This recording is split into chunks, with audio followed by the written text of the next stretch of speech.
Hi friends, நீங்க எல்லாம் நல்லா இருக்கீங்கன்னு நம்புறேன். டே 37 2.54 கிலோமீட்டர்ஸ் இப்பதான் ஓடி முடிச்சிருக்கோம். ஏறத்தாழ வந்து ஒரு 13 நிமிஷம் இருக்கு ஓடி முடிக்கிறதுக்கு இன்னைக்கு மட்டும். ரொம்ப முக்கியமா 37th டேவை கம்ப்ளீட் பண்ணிட்டோம் ஃபைனலி. ஆனா என்ன சொல்றது, டெய்லி வந்து ஒரு ரவுண்டு தான் மைண்ட்ல வச்சிருந்தேன். 2 ரவுண்ட் இன்க்ரீஸ் பண்ணேன். அதுக்கப்புறம் இப்ப இந்த ரீசெண்ட் வீக்ஸ்ல வந்து நம்மளோட இம்ப்ரூவ்மெண்ட் வந்து ஸ்லோ டவுன் ஆயிடுச்சு.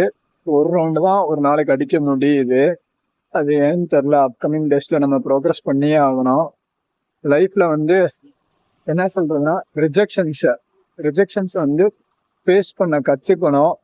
அந்த ரிஜெக்ஷன்ஸ் தான் நம்மளோட லைஃப்ல வந்து ரொம்ப ரொம்ப நம்மள ரொம்ப ஸ்ட்ராங்கானாவும் ரொம்ப ஸ்ட்ரென்தனாவும், அதே மாதிரி நம்மளோட மைண்டையும் சரி நம்மளோட மைண்ட் செட் எல்லாத்தையுமே வந்து ரொம்ப ப்ராடரா யோசிக்க வைக்கும். ரிஜெக்ஷன்ஸை ஃபேஸ் பண்ணா மட்டும்தான் நம்ம எந்த இடத்துல வீக்கா இருக்கோம், எந்த இடத்துல வந்து லேக் ஆகிறோங்கிறது வந்து நமக்கு தெரியும். அன்லெஸ் ஆர் அன்டில் நம்ம ரிஜெக்ஷன்ஸே இல்லாம நம்ம லைஃப்ல இருந்தோம்னு வச்சுக்கோங்களேன், நம்ம வாழ்க்கை வந்து ஒரே ஒரு இடத்துல பீக்லயே இருக்குதுன்னு நம்ம நினைச்சிட்டு இருப்போம். ஆனா நம்ம லைஃப் வந்து பீக்ல கிடையாது. ரிஜெக்ஷன்ஸ் நமக்கு வர வரதான் நம்ம வந்து ஒரு இடத்துல வந்து ஓகே நம்ம வந்து லேக் ஆகிறோம், அந்த இடத்த வந்து நம்ம ஸ்ட்ரென்தன் பண்ணியே ஆகணுங்கிறது வந்து நம்ம மைண்ட்ல ஓடும்.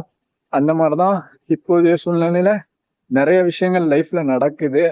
அதெல்லாம் வந்து ரிஜெக்ஷன்ஸ் இருந்தாலும் லைஃப்ல வந்து அந்த இடத்த வந்து ரொம்ப ஸ்ட்ராங்கனாவும் ஸ்ட்ரென்தனாவும் மாத்தணுங்கிற மைண்ட் செட் மட்டும்தான் எனக்குள்ள இருந்துட்டு இருக்கு.